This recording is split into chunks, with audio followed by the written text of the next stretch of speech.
नमस्कार. Sparkle and spice with Smita या माझ्या चॅनलमध्ये तुम्हा सगळ्यांचं स्वागत. आज मी तुम्हाला दाखवणार आहे कैरीची आमटी. त्यासाठी लागणारं साहित्य आहे ह्या एका कैरीच्या फोडी मी करून घेतल्या. त्यानंतर खोबरं, 1-2 चमचे शेंगदाणे, 2 चमचे हरभरा डाळ, काजू, मेथी 1 चमचा, मिरच्या आणि हा गूळ अंदाजे घेतला मी. हा कमी जास्त आपण करू शकतो. आता मी काय करणार आहे, हे शेंगदाणे, हरभरा डाळ हे भाजणार आहे आणि हे दोन्ही आणि खोबरं असं वाटून घेणार आहे. हे बघा, हे मी खोबरं इथं वाटून घेतले. एकदम मऊ गंधासारखं वाटून घ्यायचं. हे मी कच्चंच वाटून घेतले आणि हे हरभरा डाळ आणि शेंगदाणे हे भाजून वाटून घेतले. आता आपण फोडणी करूया. हे तेल मी या ठिकाणी ठेवलेलं आहे. आता हे तापले, याच्यामध्ये मोहरी घालूया.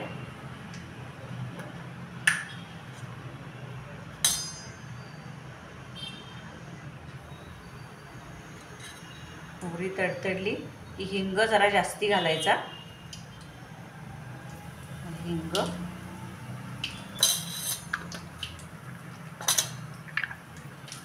त्यानंतर मेथी घालायची आहे.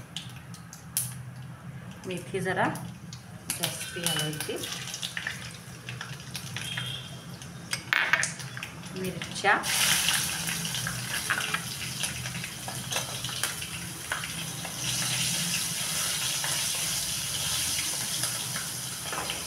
ह्या कैरीच्या फोडी घालायच्या आहेत.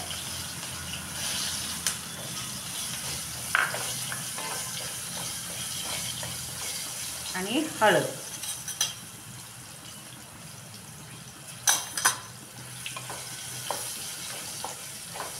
ह्या जरा मऊ करून घेतल्या की मग त्याच्यामध्ये आपण जे वाटून घेतले ते घालायचं.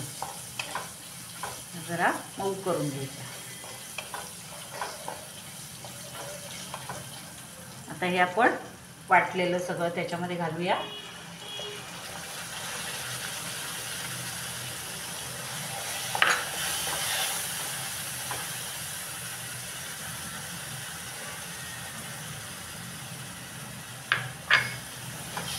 हे चांगलं जरा परतून घ्यायचं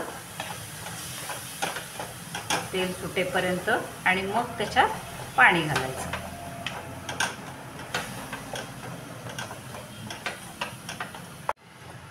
हे बघा, हे आता आपलं भाजून तयार आहे. आता मी हे गरम पाणी घालते.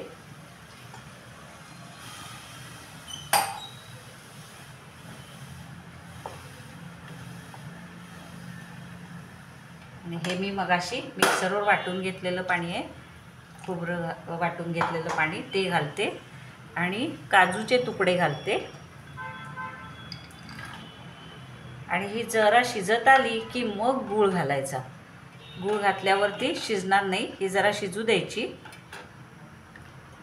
मग गूळ घालायचं, मीठ घालायचं. बघा, आता मीठ घालते मी. अजून एक 5 मिनिटं जरा कैरी शिजेपर्यंत उकळूया. आता हे बघा, उकळी आलेली आहे आमटीला. कैरी पण शिजत आली आहे. आता गूळ घालते. गूळ आपल्या अंदाजानं, कैरी किती आंबट आहे त्या अंदाजानं घालायचा. आणि मग परत एक 5 मिनिटं उकळून घ्यायची आमटी. हे बघा, ही आमटी आता आपली तयार झालेली आहे. खूप छान वास येतोय. आणि मेथी आणि हिंग जरा जास्ती घालायचं. खोबरं छान एकदम वाटून बारीक लावायचं. खूप छान आमटी होते. प्यायला खूप छान लागते आणि भाताबरोबर तर उत्तमच लागते. नक्की करून बघा. ही आपली कैरीची आमटी.